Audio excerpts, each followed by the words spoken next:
For too long, Africa has been seen as a source of raw materials, but now the continent is beginning to make its mark as an incubator of creativity and innovation. David Tlale is not only an incredibly creative designer, he's also been recognized as an iconic figure of inspiration for Africa and the diaspora. Zaki met up with David to chat style.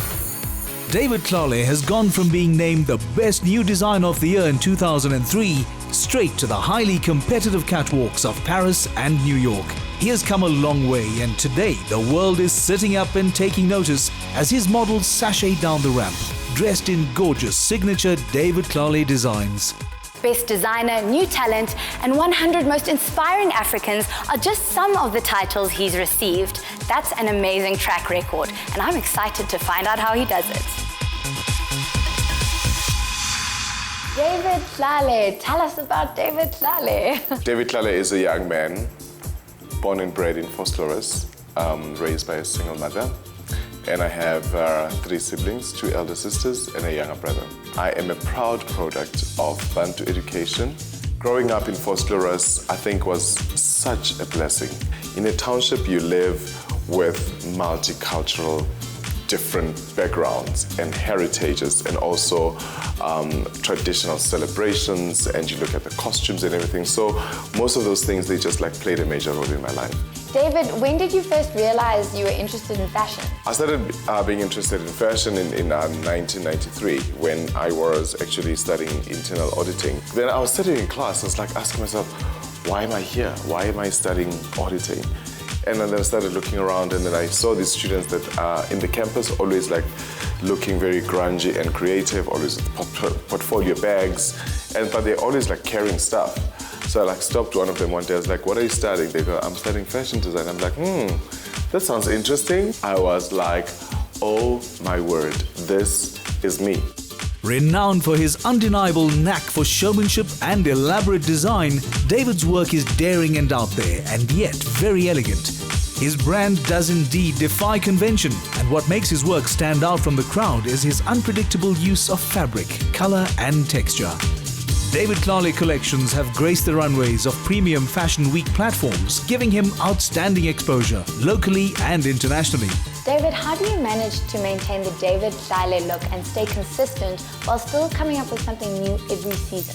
I believe it's quite easy because, I believe I'm a creative, I'm an artist. I know what we stand for. We stand for luxury, we stand for elegance, we stand for timelessness, we stand for beautiful fabrics. For me to continue the journey on a daily basis is no-brainer. Unpredictability is a characteristic that is synonymous with David Tlale, as he never fails to bring something innovative and cutting edge to the floor.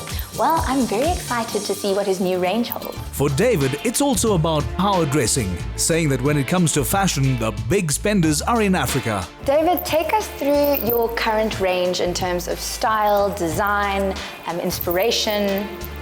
Our current collection is purely based on the aftermath. When you see the after effects of the volcano, when the lava is drying up with the beautiful textures, that are black and, like a bit of beige and stuff. This garment here, it's very structural. It's got elements of being almost futuristic if you look at the shoulder and the armhole, but yet it's classic. You look at the darts, what we did, instead of stitching them on the inside, we put them on the outside. To bring in that 3D element on it.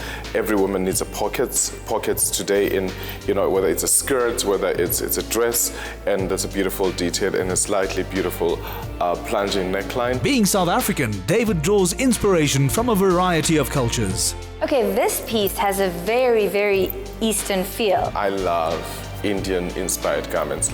I live in kaftans on a daily basis.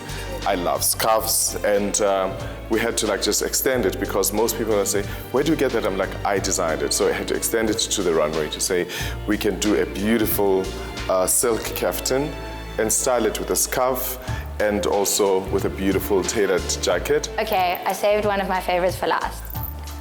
Please tell me about this magnificent dress. This piece here is purely about sexiness and also being regal. You look at the beautiful plunging neckline and also, the accessorizing with a leather belt. And the most beautiful thing, I think, is the beautiful bishop sleeve. The back of the dress is actually the detailing is through the waistline, and you still have all that fullness at the back. Okay. And how would you describe your personal style? My personal style is about comfortability, and I should be able to take my look from office to a cocktail or even a red carpet, and just like have like a bag to complete it. But beyond anything else, it has to work, because I'm always at work and I'm like hands-on at work, and I don't want to feel like, okay, now I've got this jacket and the tie, now I need to take it off, now I need to work and stuff, but it's gonna be like comfort. Okay, David, I've been dying to ask. Can I try on some of your stuff?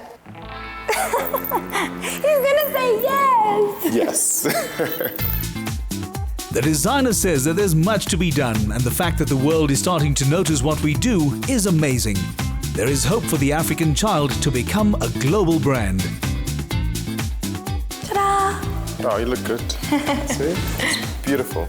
The color suits you. Thank you. Let's try on this jacket. Oh, this is magnificent.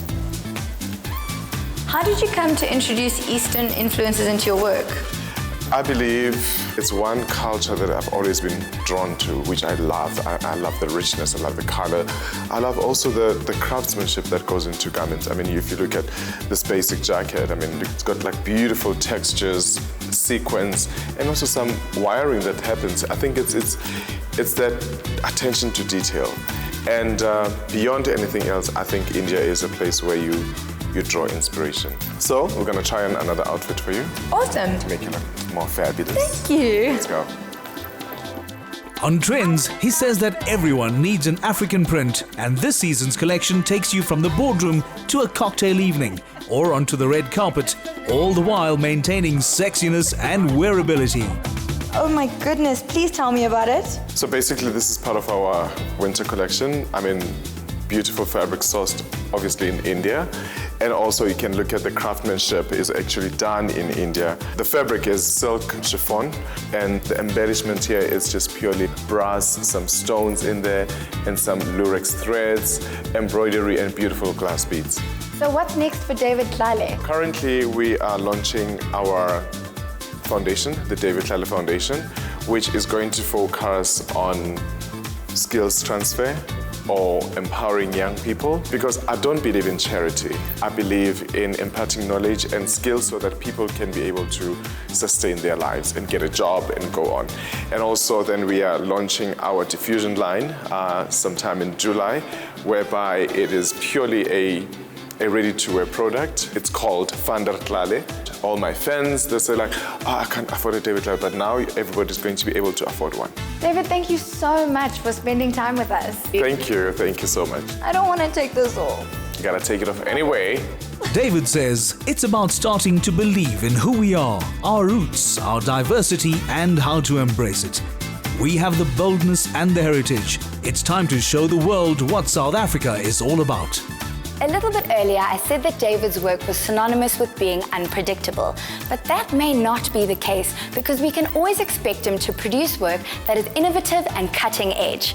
I think that's a good kind of predictable, and I think sometimes he surprises himself.